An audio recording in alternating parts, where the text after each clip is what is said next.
विधानसभा प्रथम आज जो विधानसभा भारतीय जनता पार्टी सरकार को आसला प्रथम थर पर विधानसभा को सामना करेंगे से नुआ अनुभूति हम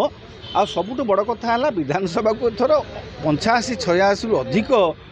नुआ विधायक निर्वाचित होकर आसने एपर्यंत अभिज्ञता हासिल करना किंतु नुआ विधायक माने समयक्रमे सबकि शिखिबे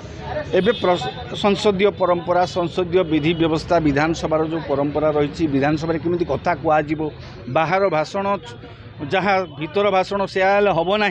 आपण बाहर जो भाषा प्रयोग कर से भाषा को विधानसभा प्रयोग करें ना अन पार्लियामेंटारी लैंग्वेज तेणु से माने धीरे धीरे शिखिबे किंतु आपण सबुठ बड़ कथा हूँ एथर मंत्रिमंडल रे प्रायतः समस्त अनभिज्ञ मंत्रिमंडल आगुरी कहीं मंत्री ही ना जन को छाड़देले कनकवर्धन सिंहदेव महोदय को कनकवर्धन सिंहदेव आगुरी मंत्री थे आउ अन्य समस्त एपरिक उपमुख्यमंत्री नुआ प्रथम थर निर्वाचित होकर आसछन्ति तेणु कष्ट विशेष हम ना बर्तमान सरकार जेहेतु किसी काम करना काम आरंभ करना तेणु प्रश्न बाण सेमती किसी जर्जरित होला भली एथर सेशन रे नाही किंतु केतोटी प्रसंग उठिपारे एथर आपण देखिबे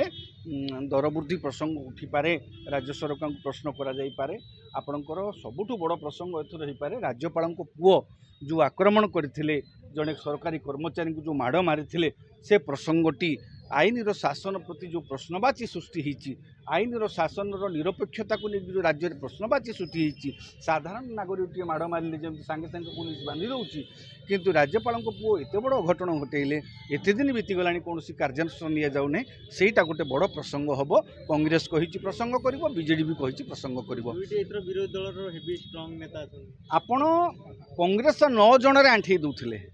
बीजेडी की हाँ कांग्रेस ए 14 जन हाँ कांग्रेस भी गोटे बड़ विरोधी दल भाव में ठिया एथर पूर्वापेक्षा उन्नत और विरोधी दल एथर राज्य में प्रथम थर पर 51 जन विरोधी दल बिजु जनता दल अच्छा तेणु एमाने जदि जो सिस्टम टाक एमाने आरंभ कर जड़े लोक गोटे विभाग उपर कनसेंट्रेट करी सघन चाष कर चाष करी तथ्य संग्रह करी सरकार को आक्रमण कर सरकार को प्रश्न कर अड़ुआर पकेब सेटा यदि ठिकणा ढंग से करें सरकार निश्चित भाव में चैलेंजर सम्मुखीन हेबे नहीं जदि से घोषणा जो विभाग बंटन घोषणा जदि औपचारिकता ताले सरकार तांकर अनायास सरकार किसी असुविधा विशेष सम्मुखीन हेबे नहीं किंतु कांग्रेस एथर मध्य से 14 जन रे सरकार को घाटी सरकार को निहाती भाव में प्रश्न बाण जर्जरित करेब आपड़ देखिए एथर प्रसंग भितर निहाती भाव में उठिब आपणकर जो निर्वाचनी प्रतिश्रुति केबे पूरण हम 3100 टंका धान केबे हम 3000 टंका भत्ता केबे हम 300 यूनिट बिजुली केबे मिलिबो सुभद्रा पैसा केबे मिलिबो ये समस्त प्रश्न पचरा हम धर्मेंद्र बाबू जो कही प्रति महिला को डबल इंजिन सरकार हेले प्रति महिला को 1000 टंका भत्ता मिलिबो सेटा केबे मिलिबो ये समस्त प्रश्न आज्ञा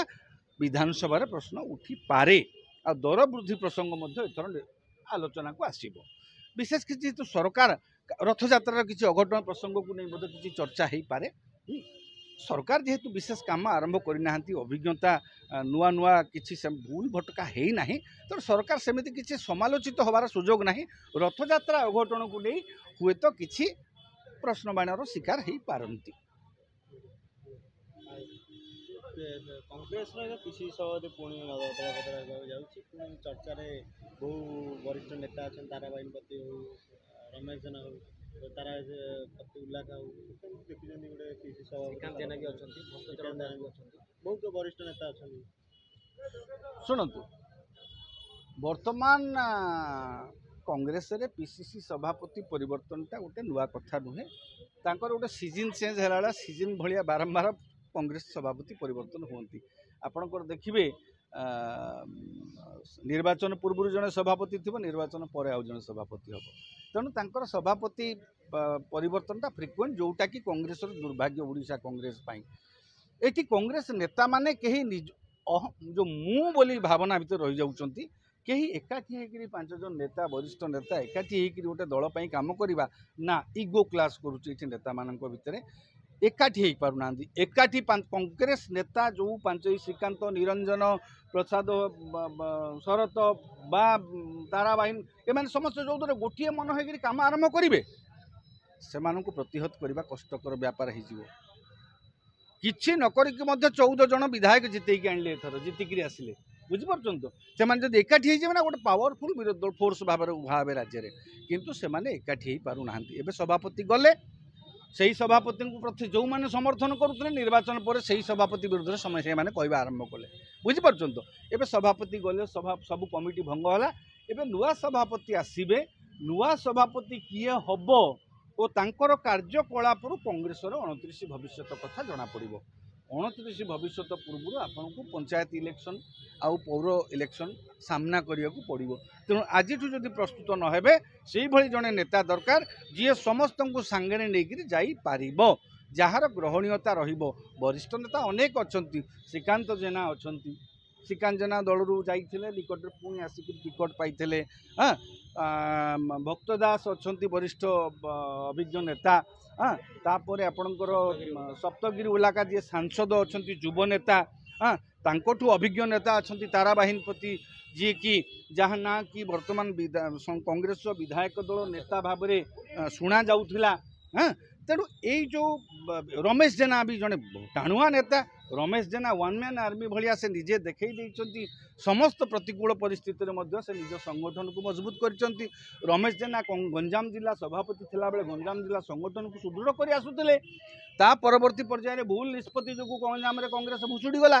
ମାନେ କଂଗ୍ରେସର ଅବସ୍ଥା ପୁଣି ଦୟନୀୟ ହୋଇଗଲା ତେଣୁ ରମେଶ ଜେନା ବି ଜଣେ ଟାଣୁଆ ନେତା ରମେଶ ଜେନାଙ୍କୁ ଯଦିଓ ହୁଏତ ତାଙ୍କୁ ଭିନ୍ନ କାରଣ ପାଇଁ ନ କରିପାରନ୍ତି ସେ ଯୋଗ୍ୟ ବ୍ୟକ୍ତି କିଛି ଅସୁବିଧା ନାହିଁ ସେ ବି ସଂଗଠନ କରିପାରିବା ଦକ୍ଷତା ଅଛି ତାଙ୍କୁ ଭିନ୍ନ କାରଣ ପାଇଁ ନ କରାଯାଇପାରେ বা ବରିଷ୍ଠମାନେ ଯେହେତୁ ବରିଷ୍ଠମାନଙ୍କୁ କିଏ କାହାକୁ ନେବେ ତଥାପି ଯେହେତୁ ତାରାବାହିନୀ ବିଧାୟକ ଦଳରୁ ବଞ୍ଚିତ ହୋଇଛନ୍ତି ନେତା ପଦରୁ